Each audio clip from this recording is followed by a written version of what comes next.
termos que muito considero, o Fernando, muito gosto. E, sem mais também, agradecer também ao colega António Pires o convite que me fez para estar aqui hoje para vos falar, então, daquilo que eu entendo ser e daquilo que eu entendo que envolve toda uma biblioteca digital nos tempos de hoje. Este não é o meu computador. Já há muitos anos que não trabalho com o Windows e nota-se. E a mim choca-me um bocadinho porque ando há mais de 30 anos a trabalhar no digital e deparo-me depois assim com estes problemazinhos que já não estou habituado. No outro é um clique, aqui tenho que prestar atenção ao que faço. Queria começar com uma citação do livro de Lewis Carroll, Alice no País das Maravilhas, e que nos diz tão somente isto: no mundo em constante evolução, quem fica no mesmo lugar retrocede. Portanto, isto, e face à aceleração histórica que estamos a viver, mercê dos avanços tecnológicos diários, é absolutamente verdade. Quem não evolui, e estou a falar sobretudo para nós professores, quem não procura ir mais longe, aprender todos os dias, está a retroceder. É que nem sequer fica no mesmo sítio, está a andar para trás. É muito curioso.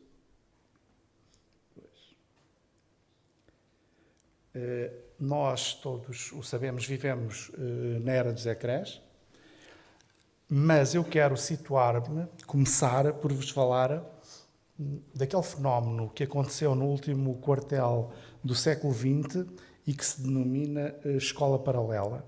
Certamente já ouviram falar da escola paralela, escreveram-se rios de tinta, livros e mais livros, sobretudo em Paris, em França, da autoria de estudiosos da educação.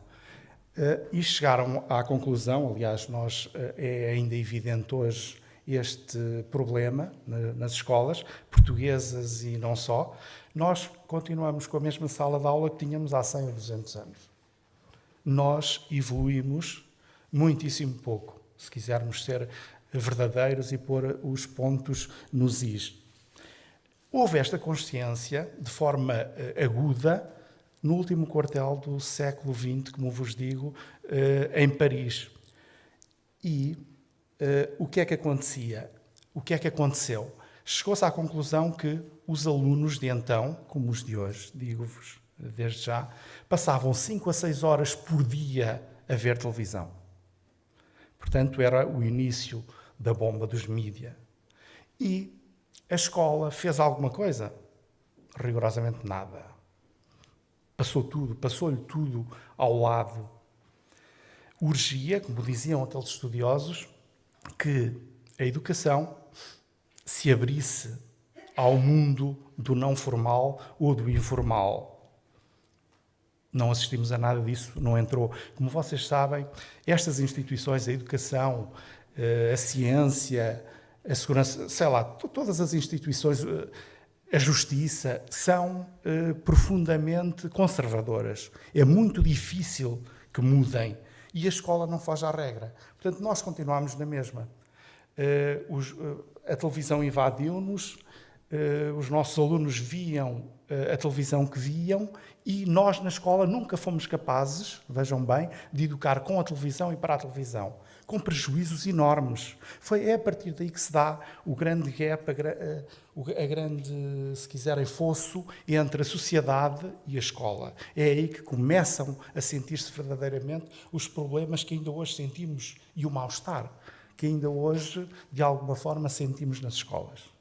E muito, muito pouco foi feito. A escola continuou a aliar-se. Agora vejam bem, se nós permitirmos ou se permitíssemos que acontecesse isto mesmo, que aconteceu com a televisão, com a internet, que nós hoje vivemos ligados, não há ninguém que não tenha um smartphone Nós hoje já mal distinguimos o virtual do físico. Vejam para onde é que nós caminhamos, para onde nós levamos estas gerações, estes nossos alunos. Aliás, já se nota, devo dizer-vos, e há muita gente, muito cientista que o diz, que a falta de sentido crítico dos alunos e destas gerações se deve, em grande medida, a este facto. Ao facto de nós não educarmos, da escola não se abrir a tudo o que é informal. Eu não sei se vocês têm a noção, mas digo-vos, quero dizer-vos que 70%, portanto, seguramente mais de 50%, do que aquilo que cada um de nós sabe, que cada um de nós aprende, vem do domínio do não formal. E a escola persiste em não trazer a informação não formal, portanto, se quiserem artigos dos mídia, artigos de jornais, de blogs, para a sala de aula e educar com eles e para eles. Vídeos, por exemplo, a tal televisão. Hoje é tão importante que os nossos alunos saibam ler e escrever, quase, salvo as devidas proporções, como saberem interpretar o som e a imagem. Nós, todos sabemos, funcionamos por emoções. O que nos emociona muito e cada vez mais é o som e a imagem. Portanto, nós temos que educar estas gerações para conseguirem perceber como é que o som e a imagem os afeta, porque é por aí que nós todos, e eles também, mais ainda, são enganados, se quiserem, pelos mídia. Por outro lado, e aproveito para vos dizer também uma chega que já ando há muitos anos nisto e que às vezes me incomoda, e estamos aqui entre iguais, professores, não devemos trazer o discurso político para a escola. Por exemplo, uma coisa que me incomoda a mim desde o princípio, há anos, sobretudo com o Trump, que se fala em fake news. A escola não deve falar em fake news. A escola deve falar em verdade, em valores. Aliás, se vocês repararem, o discurso começa agora a mudar e nós, nas escolas, e inclusive no Ministério, já é o discurso que temos. É o discurso da verdade, porque é isso que nos interessa. Quem identifica a verdade, identifica a mentira. Ok? Portanto, é fundamental que nós abramos a porta ao formal e ao não formal, porque é isso que vai permitir que o papel do professor se altere. O nosso papel na escola é o mesmo que era no século XX e quase no século XIX. Se vocês pensarem bem, o professor faz aquilo que eu estou agora aqui a fazer. Fala, debita. Em muitos casos ainda é assim, e os alunos escrevem ou ouvem. Ora, isto não pode, de maneira nenhuma, continuar a acontecer sob pena de os perdermos e de nós transformarmos a sala de aula e a escola no inferno. Não. Nós temos que motivar os nossos alunos. Eu vou-vos dar um exemplo do que é aquilo de que falo, dos tais conteúdos absolutamente informais, que fogem ao padrão e ao tecnicismo da linguagem da educação e que, por via deles, chegamos mais facilmente aos alunos. Deixem-me só... Por isso é que eu queria o meu computador, porque com um clique estava lá. E aqui, não. Peço desculpa. Mas queria mostrar mesmo, porque isto tem a ver com a biblioteca digital de que eu vos quero falar.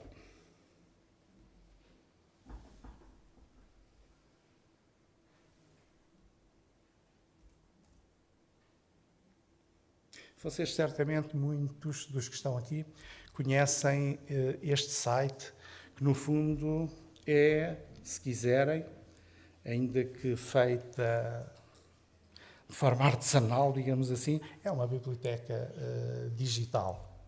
Como eu a concebo, ainda com algumas falhas, mas já é uma biblioteca digital.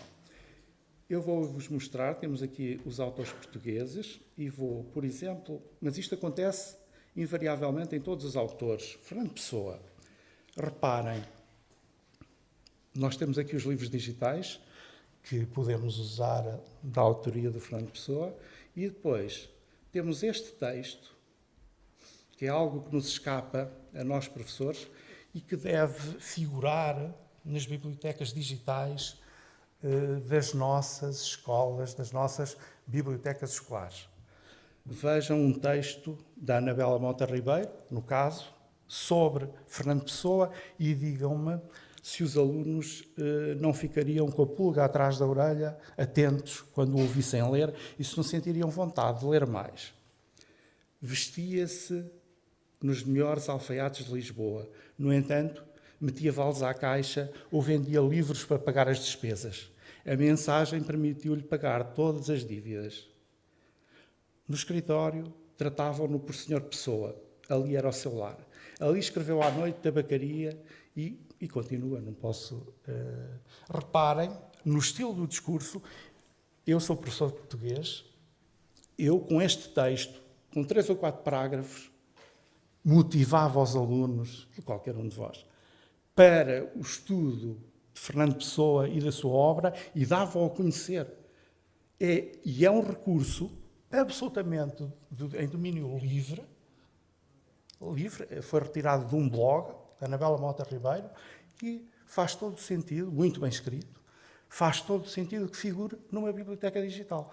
Este é um recurso dos tais informais e que me traz a vida lá de fora absolutamente cá para dentro. Okay?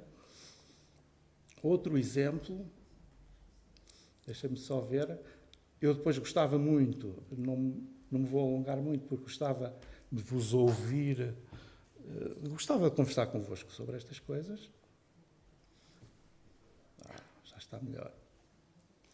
Olhem a propósito do som e da imagem, vejam este vídeo que eu mostro muitas vezes, apesar de estarem aqui muitos mais, lá está a tal biblioteca digital que urge construir. É evidente que um município, um agrupamento de escolas, ou 2 ou 3 que se juntem, podem construir uma biblioteca destas do pé para a mão e com resultados de certeza que visíveis. Vejam. Tem 1 minuto e 10. ¿Conoces algo bueno que haya salido de ellas? Separación, límites. He visto tantas como el hombre ha podido crear. Fronteras invisibles, humanas, entre hombres y mujeres, entre flacos y gordos, entre los que toman decisiones y los que las acatan. He visto fronteras levantadas por odio, por hablar otro idioma, por besar a otros hombres, o porque simplemente alguien no quiso tener nada que ver con el que está al lado. Fronteras en el nombre de Dios, de la ley. Fronteras. En tierra pueden mantener la distancia, pero en el cielo te demostramos que es distinto. Con permiso, tengo trabajo que hacer. Estão a ver? Um anúncio publicitário, um excelente recurso, improvável, como eu gosto de lhe chamar, é um recurso improvável, mas que me permitia pôr os alunos a discutir estes temas. Por exemplo, na aula de cidadania, aposto que não havia um que ficasse calado, ou poucos ficariam, e depois facilmente escreviam sobre. É isto, é por aqui que a escola tem que ir, de forma a provocar esta aproximação que é necessária entre professor e aluno. Muda logo o clima de sala de aula, o ambiente de sala de aula. E reparem que 1 minuto e 10 segundos. E eu ganhei a aula, através das emoções. A neurociência está aí cada vez mais forte e ensina-nos estas coisas. E depois desmontar cada passo do vídeo, se quiserem. Porquê o preto e branco? Porquê a câmara lenta? Porquê aproximar o rosto da câmara? Aquele primeiro plano. Com que efeitos? Isto pode figurar, são recursos informais, que podem estar e podem alimentar a nossa e devem, a nossa biblioteca digital. Okay? É evidente que vocês agora perguntar-me-iam como é que arranjam, como é que chegam a estes recursos. Dá muito trabalho procurar, não é? Devo dizer-vos que essa, na minha opinião, é uma das competências, se quiserem, dos saberes, já nem digo novos, porque já são velhos, dos saberes que um professor do nosso tempo deve dominar. Portanto, devemos estar atentos. É muito engraçado porque nós falamos com os professores. Eu peço desculpa, mas gosto de ser acutilante, crítico, para mexer com as pessoas. Mas se eu apresentar, por exemplo, falei-vos agora e vou-vos falar de curadoria e de outras coisas, eu tenho a certeza que se vos falar disso, a primeira coisa que vocês me vão dizer, a maioria é assim, precisamos de formação. Toda a gente, nós ouvimos isto de forma reiterada todos os dias. Isto é um ciclo sem fim, nunca mais acaba. Precisamos de formação. Há como vos disse há pouco, uma aceleração histórica, todos os dias aparecem coisas novas, todos os dias precisamos de formação. Então, o que é que vocês acham? Um professor não é capaz de se autoformar, de aprender por si? Reparem que, no perfil dos alunos, à saída da escolaridade obrigatória, lê-se que o aluno tem que ser capaz de aprender a aprender, de aprender autonomamente. Então, como é que o aluno vai sair da escolaridade obrigatória com esta competência se nós, professores, não somos capazes de aprender a aprender, de aprender autonomamente? É por isso que eu defendo que tão importante como esta formação que estamos a ter agora, que está aí, se calhar mais importante, mas às vezes são modas, eu não sei porquê, mas era fundamental que nós, professores, todos, sem exceções, fôssemos capazes, nos ensinassem, lá está a formação, aí sim, a aprender, porque aí resolvíamos o problema. Ou seja, aprendíamos a fazer curadoria de conteúdos, no caso digitais. Porque nós, meus amigos, não tínhamos ilusões. Nós vivemos online. A maior biblioteca do mundo está online, é a web. Não há hipótese. Nós disso não podemos fugir. Portanto, temos que ser capazes de nos orientar no meio daquela selva que é a web. Nós temos de ser capazes de selecionar os recursos, os melhores, e de os usar, como eu vos mostrei, há milhentos, com propriedade. Se não fizermos isto, é como vos digo, bem podem vir milhões, bem podemos semear milhões, que estamos sempre, permanentemente, a começar do zero e a aprender. Vocês dir-me-ão, como é que, então, eu faço curadoria, como é que eu aprendo? Como a maioria, se calhar, de vós sabe, eu estive na RBE, agora estou no Plano Nacional de Leitura, fiz curadoria na RBE, nas redes sociais, e agora faço-a também no PNL, e faço, de facto, todos os dias, e publico milhentas coisas todos os dias em não sei quantas redes. E vocês dizem assim, puxa, passa a vida ligado. Não faz outra coisa, não faz mais nada. Falso. Há técnicas para tudo. Hoje temos software que nos faz o trabalho todo. Eu tenho, não sei se já ouviram falar, num que é o que eu uso mais, o Feedly. Eu ponho lá os nomes dos sites, dos blogs, seja do que for, que esteja online, que quero seguir, e cada vez que alguém publica um artigo na parte cultural do El País, eu instantaneamente recebo no meu smartphone ou no meu computador. Olho, vejo, se interessa, publico. É assim que se faz. É assim que se seleciona a informação hoje. Ia falar-vos do RSS, mas ia-vos confundir. As nossas bibliotecas digitais que criemos, que façamos, devem ter RSS, como aliás os blogs têm.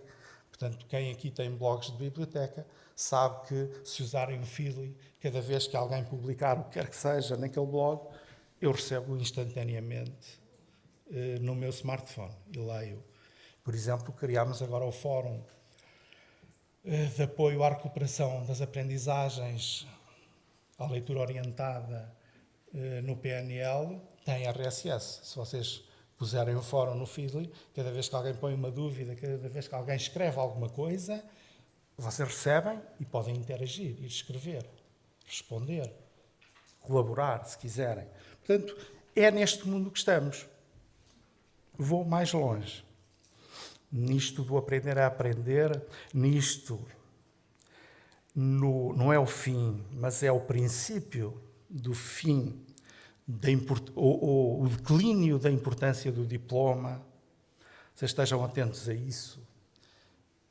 E em Portugal não se nota muito, mas nos Estados Unidos, nos países do norte da Europa, no mundo mais desenvolvido, quando um jovem vai procurar emprego, o que conta mais já não é o diploma, é o perfil. São as emoções, como é que ele se porta perante o novo. A minha filha tirou um curso de Direito e está no Luxemburgo a trabalhar numa empresa que não tem nada a ver com Direito, mas tem o perfil, eles entenderam que tinha o perfil que gostava de aprender e que era capaz. E, de facto. E como ela, milhentas pessoas. Eu, se quisesse contratar alguém para a minha biblioteca, em boa verdade, vou-vos dizer isto, claro que não podia fazer legalmente, não é? Mas, mais importante do que o doutoramento, a licenciatura, o que fosse, o que eu queria que ela me dissesse, era quais são as competências que tem. O que é que ela sabe fazer em termos de literacias, de multiliteracias.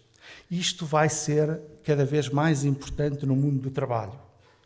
Não é por acaso que os Estados Unidos estão muito mais adiantados que nós em tudo. Vocês lembram-se daquela cimeira no tempo do Sócrates, a cimeira de Lisboa, que antecipava ou que manifestava a vontade que a Europa tivesse 20 ou 30 grandes portais mundiais dali a 10 anos, salvo erro. Digam-me, quantos é que tem? Quantos é que conseguimos? O Spotify. E o SoundCloud, que já levou não sei quantas injeções de dinheiro da Europa. Olhem para os Estados Unidos. Olhem para a China. O mundo é deles. Quem é que faz? O governo dos Estados Unidos gasta 1 cêntimo com aquilo. Vocês olhem para as nossas escolas, vejam as infraestruturas tecnológicas todas. Digam-me, se encontrarem lá qualquer coisa feita na Europa, eu bato palmas. É tudo americano. Eles trabalham e têm esta vontade férrea de vencer e os miúdos saem da escola e criam e fazem coisas. Nós vamos ficando para trás. Mas este mundo que eu vos descrevi, dos diplomas, está aí cada vez mais, e já em Portugal há empresas que, antes de contratar, antes da licenciatura, querem saber qual é o perfil, qual é, se quiserem, no caso dos professores, poderia ser a rede de aprendizagem, qual é a identidade digital que tu tens. A identidade digital, por exemplo, que eu tenho, e para perceberem facilmente de que é que falo quando falo de identidade digital, é fundamental para criarmos esta biblioteca também. É o conjunto de canais que eu domino, que eu tenho. Eu tenho Facebook, eu tenho Twitter, eu tenho Instagram, eu tenho YouTube, eu tenho SlideShare. Estão a ver? E publico aí. Esse é o meu cartão de visita. E cada vez a sociedade vai ser mais assim. Nós aprendemos, e vocês podem me dizer que não, e eu respeito, mas nós aprendemos em rede e nas redes. A única diferença nestes últimos anos é que estas redes foram e são alavancadas pela tecnologia e por isso chegam a todo lado. E de uma maneira quase instantânea. Porque, meus amigos, desde que o homem é homem, que aprende em rede. Aprende primeiro com os pais, com os irmãos, com a família, com a aldeia, com a cidade, com a rádio, com a televisão, com a carta que chegava do Brasil, Isto são redes. Portanto, nós, professores, o que temos que fazer é ser capazes de usar estas redes de forma educativa. Vocês se forem ao meu Facebook, é evidente que não deixo de pôr lá uma coisa ou outra mais lúdica, mas é uma rede, é profundamente educativa. Vocês vão encontrar o quê? Artigos que nos interessam e que nos fazem evoluir, crescer profissionalmente. É isto que nós devemos fazer e é a partir daqui, desta identidade digital, que nós extrapolamos para a identidade digital de uma instituição. Eu posso perguntar, por exemplo, aqui ao meu amigo Fernando, qual é a identidade digital da sua escola? Estão a ver? É uma pergunta fantástica. E de certeza que agora é o conjunto de canais que a escola tem e que atualiza, tendo um determinado fim em vista, sempre. Estão a ver? De nós passa para as instituições. E é isto que, no fundo, que constitui a biblioteca digital. Nós temos a biblioteca digital que é alimentada por esse conjunto de canais. Eu publico no YouTube, ou vou buscar vídeos ao YouTube, eu vou buscar apresentações ao SlideShare, eu vou buscar um artigo a um blog e ponho na minha rede. Ou crio artigos para a minha rede. Isto é a minha biblioteca. Que vai crescendo, crescendo, crescendo. É evidente que tem que ser artigos de qualidade, mas isso nós somos professores, de certeza que sabemos avaliar. E, sobretudo, é evidente que se temos o Facebook, que agora a maior parte das escolas tem, o Twitter, o Instagram, nessas redes, a timeline passa tão depressa que nós podemos publicar lá praticamente tudo. Mas, para a biblioteca digital, ou, por exemplo, já para o blog, só vão aqueles recursos, o filé mignon, se quiserem, que não perdem atualidade. Aquele recurso que tem valor por si, aquele recurso que eu leio hoje e de certeza que vou voltar a ler dali a 1 ano, a 2, a 3, a 4, a 5 anos. Por isso, nas bibliotecas, às vezes quando eu vejo aquela miríade, aquela montes e montes de fotografias por ali abaixo, pensem, não faz grande sentido, não é?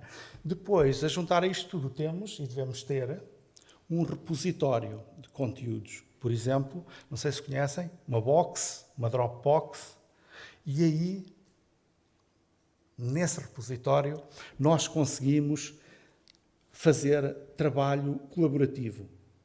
Isto é, porque não há a biblioteca não pode ser algo de estranho numa escola. Tem que fazer parte integrante da escola.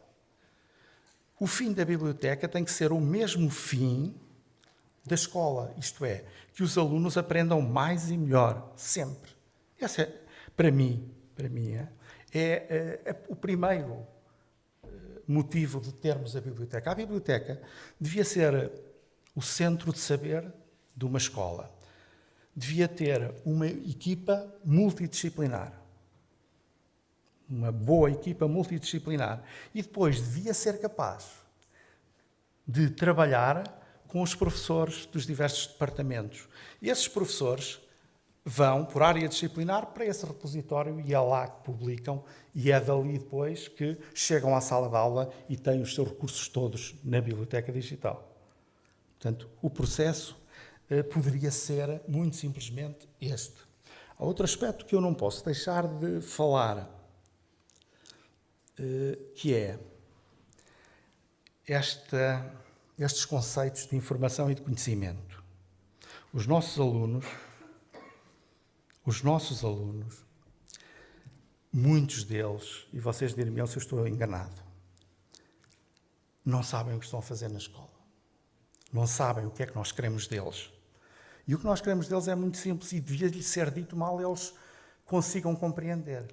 Nós só queremos que a informação que recebem sejam capazes de a transformar em conhecimento. A informação é um exemplo de informação. Portugal tornou-se independente em 1143. Isto vale o que vale, muito pouco. Portanto, hoje vou ao smartphone, vejo num segundo, nada.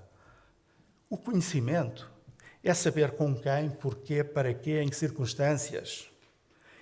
E isto é válido para todas as disciplinas, para todas as áreas disciplinares. Os alunos têm que saber isto, têm que saber que é isto que nós queremos deles. E têm que saber, ao saberem isto, percebem perfeitamente, distinguem a informação do conhecimento. Porque não é como nos aparecem às vezes na escola, aqueles encarregados de educação que leram 2 artigos de informação num jornal sobre não sei o quê e vão à escola, já sabem mais do que nós. Portanto, nós temos que educar as pessoas, nós temos que tornar isto muito claro. Isto tem que estar, portanto, estão a ver, nós aprendemos o conhecimento, que é o que interessa verdadeiramente ao aluno e a nós. Não é mais do que unir pontos, certo? A informação dispersa e ser capaz de falar sobre qualquer assunto desta forma. Ora, a nossa biblioteca digital tem que seguir este padrão. E se vocês estiverem, os mais atentos já perceberam que isso já acontece, por exemplo, nos blogs, o WordPress e os outros. Quando nós publicamos, aparecem-nos em baixo já ligações relacionadas, certo? É precisamente para isso. É para sabermos mais sobre aquele assunto, para nos informarmos, para chegarmos ao tal conhecimento. Porque a informação, pela informação, vale pouco. Portanto, a nossa biblioteca digital tem que ser construída desta forma.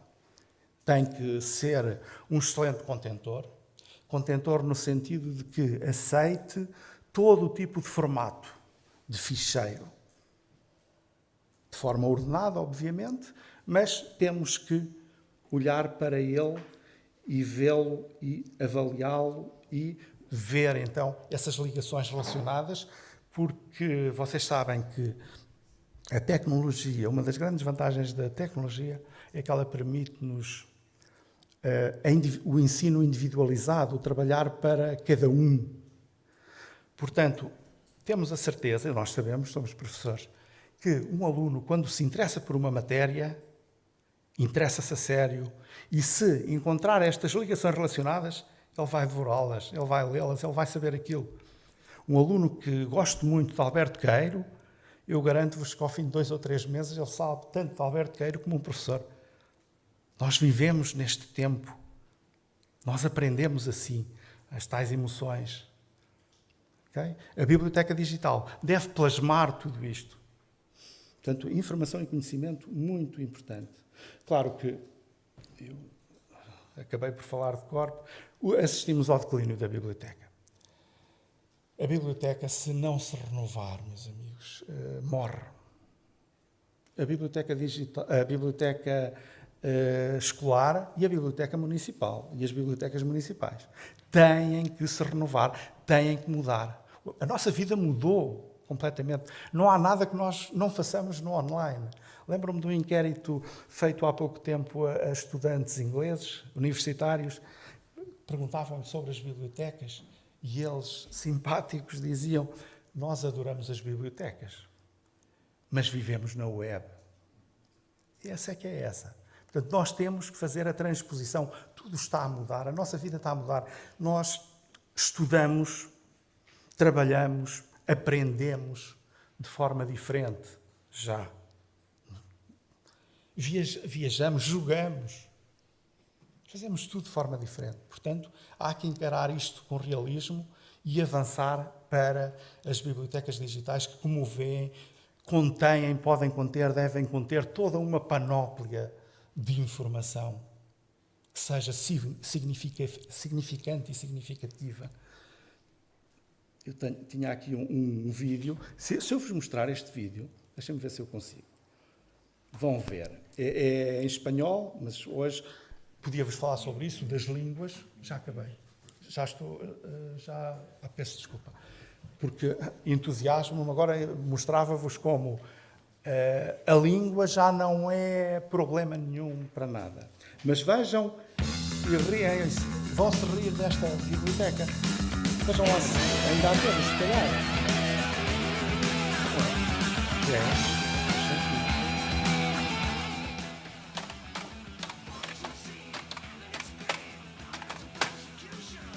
Sí, xa sei que é unha verba que non adoita gustar moito, pero a orde é vital nunha biblioteca.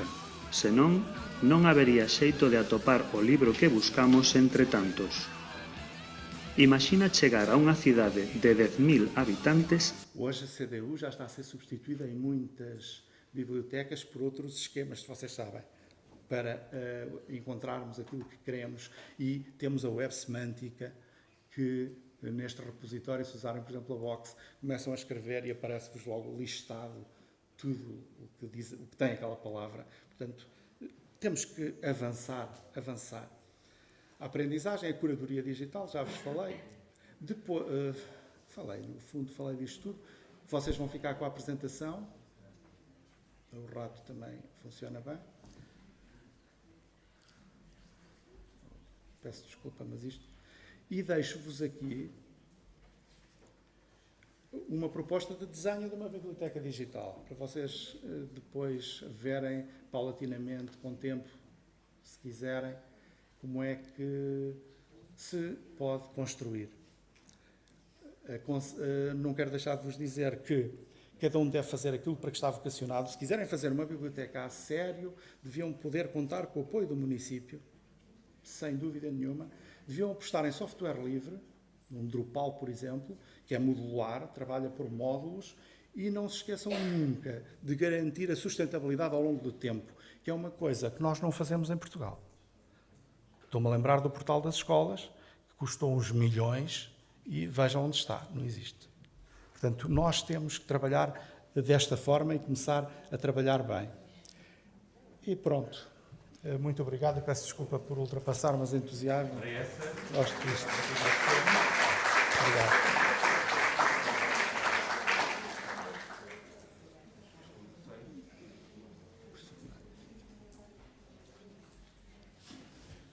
Fiquei sem som, mas